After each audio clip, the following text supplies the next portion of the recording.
This is Anime Conversations, Episode 2, for Friday, June 13th, 2008. We've fixed the anime industry. As you can see in the Anime News Network article, Bandai Visual USA has been folded into Bandai Entertainment America. So the grand experiment of extremely expensive anime has apparently been not the success that it might have been. One of the interesting things is this doesn't say that the Bandai Visual stuff is going to be any less expensive in the future. You know, Bandai Entertainment may just keep on doing the same thing for Bandai Visual style stuff. But I mean, does this mean that Visual USA failed? Yes, but no one should be surprised by it. Is that the right answer? I don't think anyone has the stomach for paying more for anime than they pay for any other DVD on the planet. So I think that's really the failure. Regardless of what people are paying in another country, you have to be competitive in the market to a certain degree. Yeah, I agree there. I mean, from what I've heard, obviously there were some people willing to pay it, but it wasn't that much. No, I think that there were a small amount of people who are collectors that frankly would have paid any amount to satiate their addiction to their collection of toys.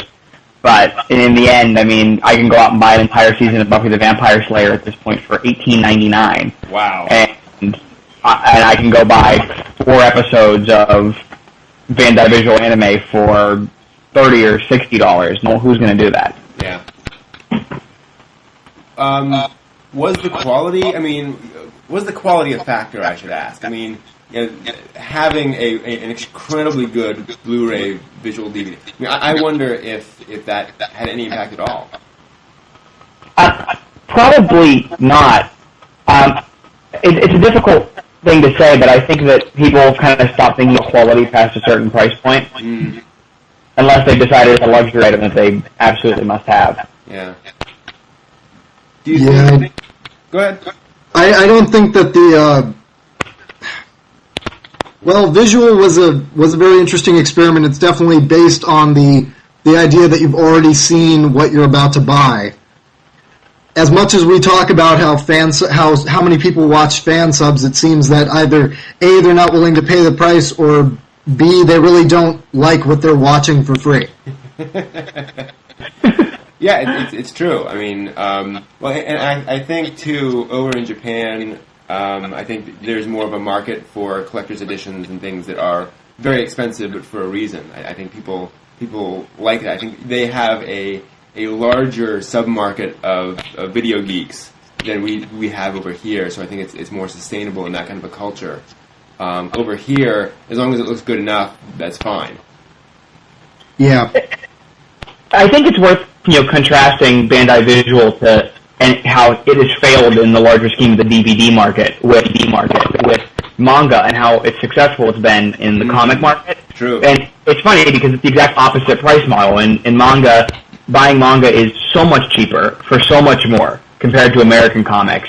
And Bandai Visual's anime, and honestly, you also look at the other company that failed, which was Pioneer, Geneon, whatever they were calling it. It's the same thing where you're paying so much more. Yeah, you're paying so much more for that than you are for everything else compared to every other DVD. No wonder it's not succeeding. And, I can go into the bookstore and I can buy an entire series of manga for like $40. That's awesome. Yeah. No, it's absolutely true. And I think, too, we've gotten to the point where, I remember I bought Tenchi OVA 1 and 2, which was a fair amount of content, but still that was total 12 episodes for $95, back in 1997, whenever that was. And, I would do that because that was the only way of getting it, and because that, my options were really limited. And I think these days there's so much anime out there, and there's so many ways to get them. Either you're a fan subber who's already downloaded it, or you look at, a DVD of Tekken Concrete or something. You're like, what the hell is this? I'm not going to spend, $70 for it, or whatever Bandai Visual was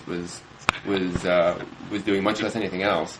Yeah, but I feel like for some of those things, like for Evangelion, I would certainly pay for a ridiculously expensive but huge packet of stuff. Well, and that's one of the things that they're probably doing about Bandai Visual is they're bringing out stuff like Pat Labor, which I can understand having a really nice version of Evangelion because that's hugely popular. Pat Labor never was popular over here. Yeah. I mean, let's bring out Shin Robo. Nick, you made a really good point about you are willing to pay for Evangelion and a really great set and have it be really expensive.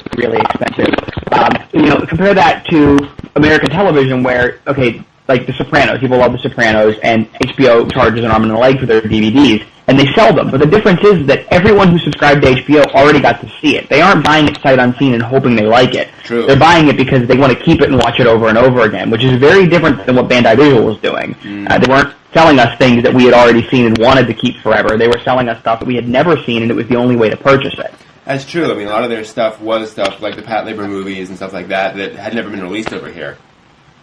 But I feel like all that stuff had been fairly, well, I don't know about circulation of fan subs, but I think that business model is playing off of that, which is you've already seen this, and, here's a really nice version if you want it, here's a bare bones version if you didn't. But I can understand for those of us who are actually ethical about this sort of thing.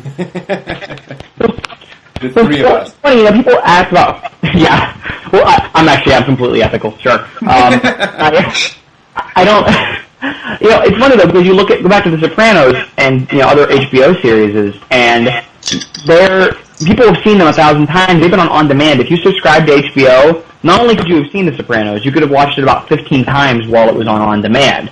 And obviously those DVDs are still selling acceptably. So I don't think the fact that they've seen it for free is the problem. I think the problem is that you're trying to sell something that no one watched in the first place, and then for a really high amount of money. Yeah, that's very true.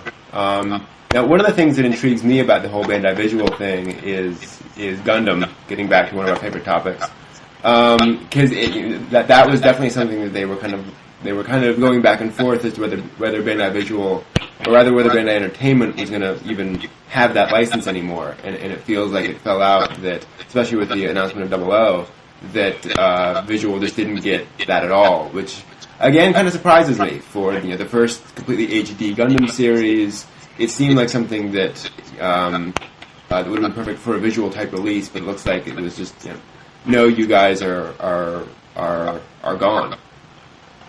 And it occurred to maybe the anime industry, and maybe this is just the tip of the iceberg, because I think we're going to see other companies fail in the near future too. Maybe what they should be putting their money into is a more Netflix or downloadable content stream, as opposed to let's sell you a lot of DVDs. People want fan subs, access to whatever subs we've managed to crank out, instead of waiting a year and then paying $30 for 4 episodes, and then maybe liking the series and maybe not. Or you've already watched it and you're like, okay, I kind of liked it, but I don't want to buy it one DVD at a time now for $30 a DVD. And maybe the distribution model is just cracked for how we're doing this. People like television in America. They like to just flip something on and watch it. They don't necessarily want to have to go to Suncoast Suncoast is shut down now.